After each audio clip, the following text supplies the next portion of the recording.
ចឹងបើកញ្ចក់គាត់ធម្មជាតិលេងយើងយកអាធំនេះអ្នកខ្លះកញ្ចក់គាត់ស្ដាងខ្លាំងណាស់គ្រាន់តែយកអានឹងរគាត់សគាដៃហ្មងអញ្ចឹងឈើរូបនេះគឺសម្រាប់រូបកញ្ចក់តកញ្ចក់ពាក់កញ្ចក់ក្រាស់កាលណាកញ្ចក់ទូកញ្ចក់ខ្លីកញ្ចក់ស្ដាងយើងយកអានេះទៅបានន័យថារូបរាងឈើរូបរាងណាហ្នឹងហើយអានេះរូបរាងដែរតែកញ្ចក់តអានេះទៅលើកញ្ចក់ខ្លីកញ្ចក់ធម្មជាតិអញ្ចឹងយើងប្រើវាឲ្យត្រូវជាមួយនឹងតួនាទីរបស់វាណាកុំយកទៅប្រើខុសតែសួរថាបើសិនជាយើងជំនាញខ្លាំងយើងយល់អារម្មណ៍ភ្ញៀវយើងអាចប្រើមួយផ្លេតអីយើងប្រើបានប៉ុន្តែអ្នកទាំងអស់នេះត្រូវមានតាពីនឹងមកកុំទិញមានតាធំដល់បន្ទូចឬក៏ទិញអាទូចអត់ធំហើយបើយើងយកអាទូចនេះយកទៅរកញ្ចក់ដែលតគឺវាអត់ដាច់ទេ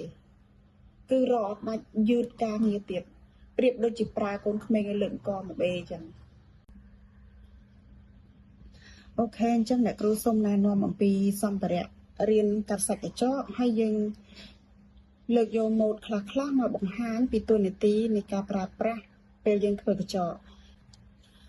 អូខេនេះជាវីដេអូអ្នកគ្រូបង្ហាញអំពីសម្ភារៈប្រើប្រាស់នៅពេលដែលយើងកាត់សាច់កាត់កញ្ចក់ឲ្យភ្ញៀវហើយក៏អ្នកគ្រូអត់លើកឡើងមកគ្រប់មុខដែរព្រោះថាវាច្រើនលើកមកខ្លីៗបញ្យល់ខ្លីៗឲ្យយើងឆាប់ចាប់បានអញ្ចឹងធម្មតាកញ្ចក់ដៃវាមានកញ្ចក់តកញ្ចក់ធម្មជាតិអញ្ចឹងបើកាលណាយើងកាត់កញ្ចក់មិនថាកញ្ចក់ធម្មជាតិឬមួយក៏កញ្ចក់តឯងកាលណាយើងយកកត្រៃកាត់សាច់យើងយកមកកាត់កញ្ចក់វាអាចថានឹងបាក់រិលមុខកាត់សាច់អត់ស្អាតអញ្ចឹងយើងកុំយកកត្រៃកាត់កញ្សាច់មកកាត់កញ្ចក់វាឆាប់រិលឆាប់អត់មុតអត់អីចឹងឬក៏បែកមុខកត្រៃអញ្ចឹងតួនាទីនៃកត្រៃកាត់កញ្ចក់គឺយើងយកកត្រៃមុខធំចេះណាយើងយកមកកាត់អាធំហ្នឹងគឺដឹងតែកាត់កញ្ចក់ហ្មងហើយវាធំវាកាត់បានស្អាតទៀតអញ្ចឹងកុំយកអាទូចហើយបើសិនជាកាត់សាច់ក៏យើងកុំយកកត្រៃកាត់កញ្ចក់ហ្នឹងយកមកកាត់សាច់ដែរវាធ្វើឲ្យ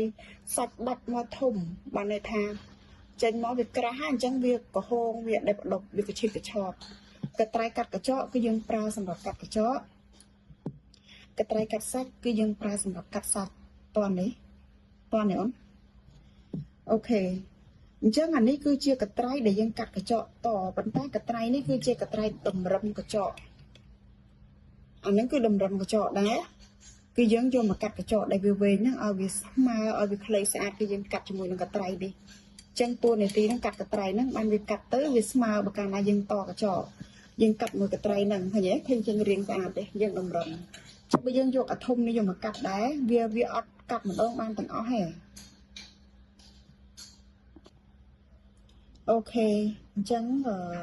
យើងដឹងណាអាកត្រៃនេះគឺជាកត្រៃកាត់កញ្ចក់តកាលណាកញ្ចក់តវែងគឺយើងកាត់វាខ្លីយើងប្រើនេះបានចេញរាងស្អាតហើយវាអត់បែកទៀតបើកាលណាអ្នកទាំងអស់គ្នាយកកញ្ចក់តរបស់យើងនឹងយកកត្រៃមួយនេះអានេះកាត់កញ្ចក់ដែរតែកាត់កញ្ចក់ដែលយើងតហើយយើងសេរីរាងប៉ុន្តែអានេះគឺយើងកាត់ឲ្យវាខ្លីនៅពេលដែលកញ្ចក់តហ្នឹងយើងចង់កាត់ឲ្យវាខ្លីបន្តិចកុំឲ្យវាវែងព្រោះតែភ្ញៀវកាលណាយើងតវាវែងបែបនេះអញ្ចឹងគាត់អាចកាត់អញ្ចេះមកវាបែកកញ្ចក់ឲ្យមុខវាមូលចេះវាតាមទម្រង់កញ្ចក់ណាទាំងអស់គ្នាអញ្ចឹងអានេះកាត់កញ្ចក់តមុខធំនេះគឺកាត់កញ្ចក់កាត់រាងកញ្ចក់អានេះកាត់សាច់អូខេបន្តមកទៀតឈើរូសមាន2ម៉ូដហេតុអីបានជាមាន2ចឹងឈើរូសដូចគ្នាឈើរូសតួនាទីវាដូចគ្នាឈើរូសនេះទូចអញ្ចឹងកាលណាកញ្ចក់គាត់អត់តកញ្ចក់ធម្មជាតិយើងអាចយកទូចចេះរូសបានទូចចឹងណាហើយវាអត់ឈឺដៃអ្នកខ្លះកញ្ចក់គាត់ខ្លីរូសអាទូចហ្នឹងមកវាអត់ធ្វើឲ្យរូសដាច់ខ្លាំងទេវារូសទៅវាទូចវាអត់ឈឺវាសគាដៃគឺយើងប្រើទូចហ្នឹងចឹងបើកញ្ចក់គាត់ធម្មជាតិលេងយើងយកអាធំនេះអ្នកខ្លះកញ្ចក់គាត់ស្ដាងខ្លាំងណាស់គ្រាន់តែយកអានឹងរគាត់សគាដៃហ្មងអញ្ចឹងឈើរូសនេះគឺសម្រាប់រូសកញ្ចក់តកញ្ចក់ពាក់កញ្ចក់ក្រាស់កាលណាកញ្ចក់ទូកញ្ចក់ខ្លីកញ្ចក់ស្ដាងយើងយកអានេះទៅបានន័យថារូសរាងឈើរូសរាងណាហ្នឹងហើយអានេះរូសរាងដែរតែកញ្ចក់តអានេះទៅលើកញ្ចក់ខ្លីកញ្ចក់ធម្មជាតិអញ្ចឹងយើងប្រើវាឲ្យត្រូវជាមួយនឹងតួនាទីរបស់វាណាកុំយកទៅប្រើខុសតែសួរថាបើសិនជាយើងជំនាញខ្លាំងយើងយល់អារម្មណ៍ភ្ញៀវយើងអាចប្រើមួយផ្លេតអីយើង ប្រើបានប៉ុន្តែអ្នកទាំងអស់នេះត្រូវមានតាពីនឹងមកកុំទិញមានតាធំតាទូចឬក៏ទិញអាទូចអត់ធំហើយវាយើងយកអាទូចនេះយកទៅរកញ្ចក់ដែលតគឺវាអត់ដាច់ទេគឺរកអត់ដាច់យឺតការងារទៀតប្រៀបដូចជាប្រើកូនក្មេងឲ្យលឹកកមកបេអញ្ចឹងតោះអ្នកទាំងអស់គ្នាអញ្ចឹងយើងត្រូវប្រើវាឲ្យតាមតួនាទីហើយយើងដឹងពីរបៀបប្រើប្រាស់យល់แล้วเนาะអញ្ចឹង5នេះយល់แล้วណាអូខេទៅទៀតអូខេអញ្ចឹងដែកឆ្កឹះជាក្រាក់របស់យើងមាន3ម៉ូតនេះណានេះវាសិតតែមានតួនាទីណាឆ្កឹះជាក្រាញ់អានេះឈូសកញ្ចក់លឿងឈូសកញ្ចក់ដែលយើងចង់កោះកញ្ចក់អីគឺយើងប្រើនេះហើយសម្រាប់កន្លែងនេះគឺយើងឆ្កឹះជាក្រាញ់ឬក៏យើងប៉ើកញ្ចក់យើងគាស់កញ្ចក់អីគឺយើងប្រើមួយនេះចឹងសិតតែតួនាទីរបស់វាយកមកមិនមែនអត់ប្រយោជន៍ទេសិតតែវាមានតួនាទីរៀងខ្លួនដែលយើងត្រូវធ្វើទៅលើជំនាញរបស់យើងដើម្បីឲ្យការធ្វើការងារកាត់កញ្ចក់របស់យើងវាស្អាតអ្នកខ្លះកញ្ចក់ជើងរបស់គាត់លុបបែបជាក្រាញ់ហ្នឹងគេឆ្កឹះប្រហើបមកណាឬក៏ឆ្កឹះជាក្រាញ់ឆ្កឹះអាចកញ្ចក់ឆ្កឹះអីបានទាំងអស់រីឯអាមុខធំនេះគឺយើងសម្រាប់រូបពណ៌វាពេលដែលយើង remove gel អីចឹងទៅយើងឈូសវាឬមួយកញ្ចក់នឹងលឿងខ្លាំងហើយយើងចង់ដុសវាយើងឈូសវានឹងចឹងដែរណាហើយនេះដូចគ្នាដោយសារតនេះវាមានសងខាងបើសិនជាយើងប្រើមួយនេះក៏បានដែរវាដូចដល់នេះដែរក៏ដែរឆ្កឹះជាក្រាំងណាឆ្កឹះអាចកញ្ចក់បានដូចគ្នាហើយដៃតប៉ែតនេះក៏គេប្រើដែរ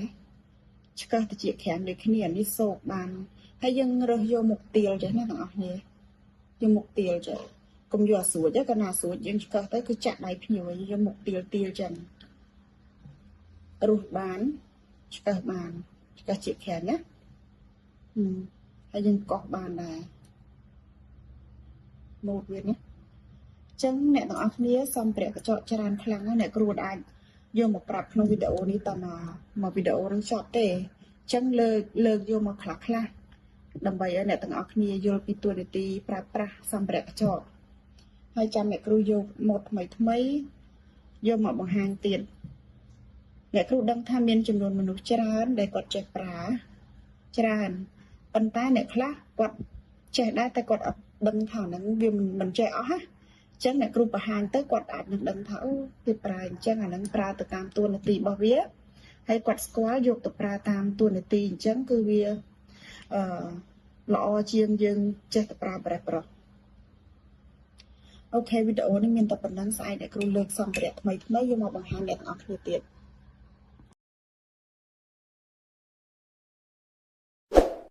សូមចុច Subscribe និងចុចសញ្ញារូបកណ្ដឹងដើម្បីទទួលបានវីដេអូថ្មីពី TV Salon ជារៀងរាល់ថ្ងៃ។